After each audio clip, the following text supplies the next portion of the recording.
All right! Let's do this.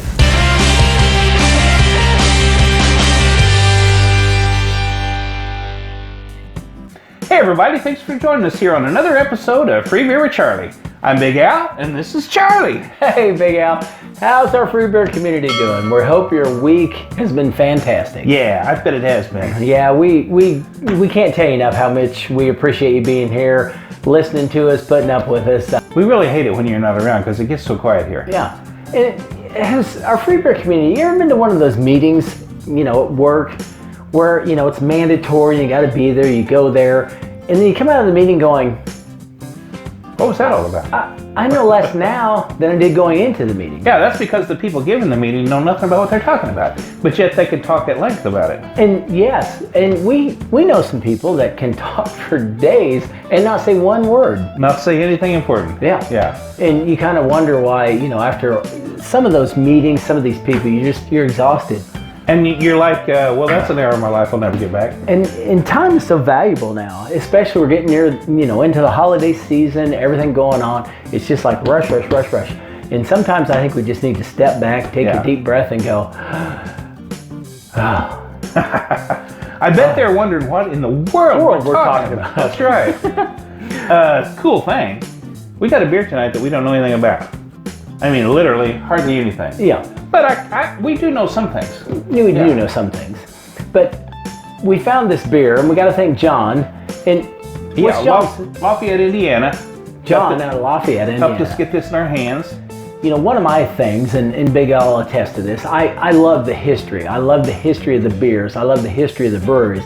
And sometimes the stories behind the beer is so much better than the beer. That's true. Oh my gosh. But we like digging into the internet and finding out what we can, and really researching so we can bring you some information about the beer. Why are we even talking about this right. beer? And I think that's the intrigue for me personally, especially, is being able to tell our free beer community about some of the history. Like this beer we're going to talk about, the style has been around since the 1800s. Mm-hmm. I mean, that's a long time to be making a kind and style of beer. Yeah, now this style of beer is a black and tan. Okay, that comes from an English porter, being the black. And the tan is coming from a Pilsner. See, we told you it's a cool bottle. Look at that. I want to pick this up and throw it over my shoulder. Sure, this is the Ozarks. Yeah, anyway. This is the Ozarks. We know a little bit about White Lightning.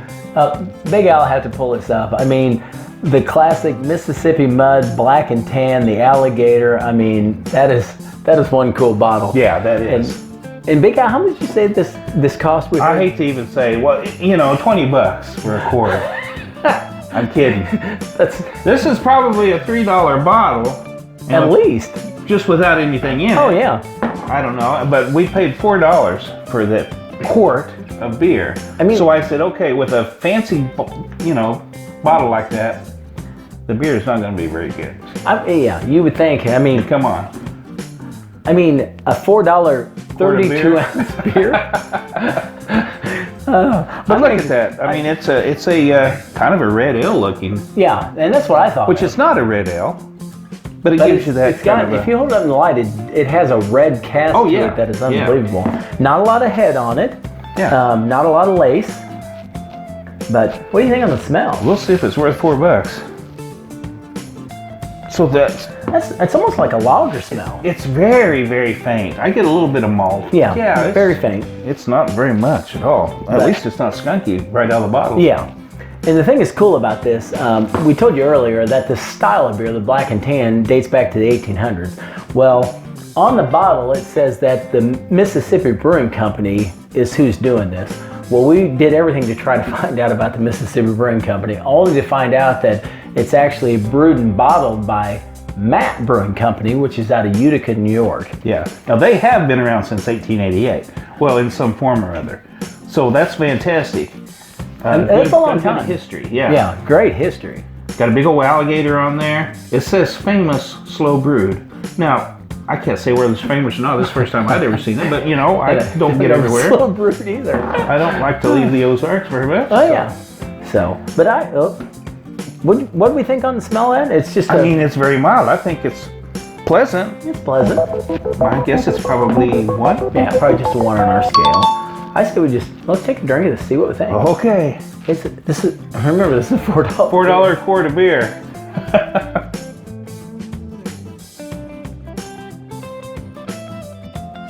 Pleasantly surprised. Very surprised. Okay, so I can't say, wow, I've never had anything like it. That's a good beer. That's a very good beer. You know, it's funny, we said earlier, it's kind of got that red cast like a red ale. And the first initial taste I get is of a red ale. Yeah, I can see where you're coming from. Got that little bit of maltiness. But it doesn't have that, there's something about, to me, a red ale, there's something about that aftertaste. It's kind of got its own uniqueness. I haven't found a lot of my life. No. In fact, I think the only one we've really tried that we like was that Razorback Red coming out of Arkansas. Yeah, that's Core Brewing. Yes, Core Brewing. This, it's unique though. It's, you know, we talked about the Yuengling Black and Tan. Right. This has nothing. This is totally different from that. Nothing, not the color, the flavor, or anything. So to me, it still has a bit of a lager taste. Yeah. I could guzzle this, I think, but it's just a little bit on the bitter side. A little bit. So, not bad. I mean, it's certainly. I suppose on the right day after the right job and you come home, we could probably guzzle it. But I wouldn't classify it as a guzzler because it's not that smooth. Yeah, I think that's something we need to tell, our refrigerator community. When we class it as a guzzler, it's one of those that almost anybody can pick up and drink. I mean, it's just one of those that's clean, it's smooth, you just go down with it. This has a little bit of a bite, a little bit of a maltness that makes it... I wouldn't say it's a beginner beer. No. But... certainly good. I would certainly pay $4 for that. Yeah. I mean, you've heard the stories about the old moonshiners. I mean... yeah.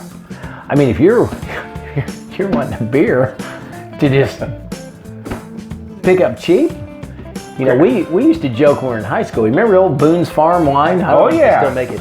You could buy a bottle of that for like $2.50. Yeah, Tickled Pink was one of them. And I mean, this is Strawberry Hill. Oh yeah. Oh, that's strawberry. I remember that. I have flashbacks from that. Yeah. But this. I mean, for $4 for 32 ounces, man, when we were in high school, we would have killed for stuff like that. Well, I mean, you take a bunch of those in a cooler on a float trip. That's not a bad drinking beer. No, honestly. Not at all. Hard to believe. Like Big Al said earlier, it's not a big wower. No, but it's beer. It's not a crazy unique beer, but it's a good beer. But for something coming out of Utica, New York. Yeah. Surprising. / Mississippi / I don't know the connections. But anyway. Yeah. Maybe it's just a marketing thing. I was going to say it must be. It's this. There's a little story on the back of the bottle about how they've come together and been around since the 1800s, making it and combining it, and how they met in the Mississippi mud. So.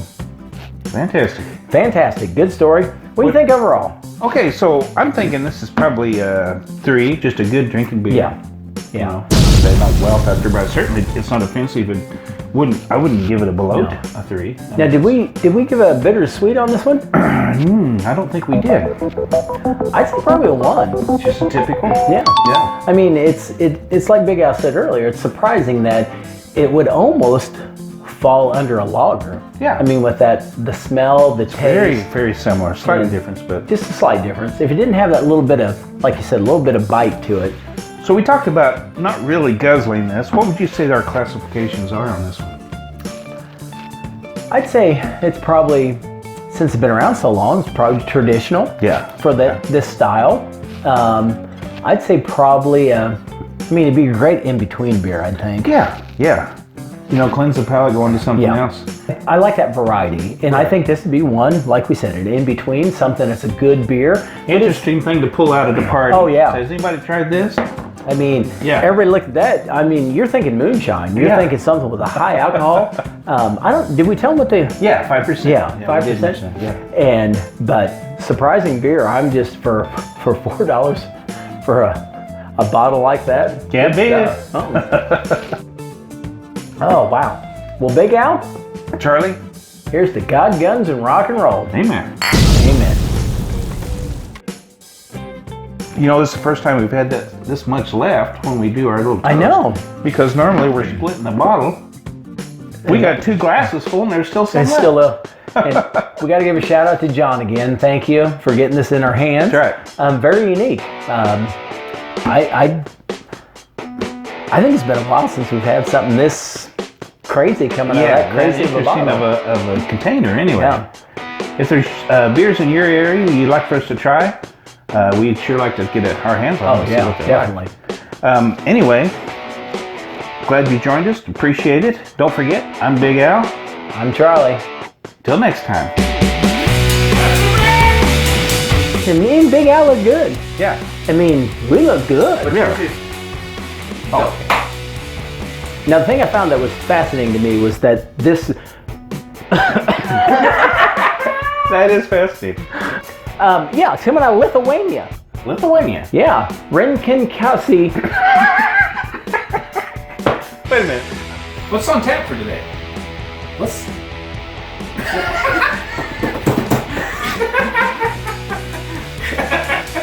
Man, what we have?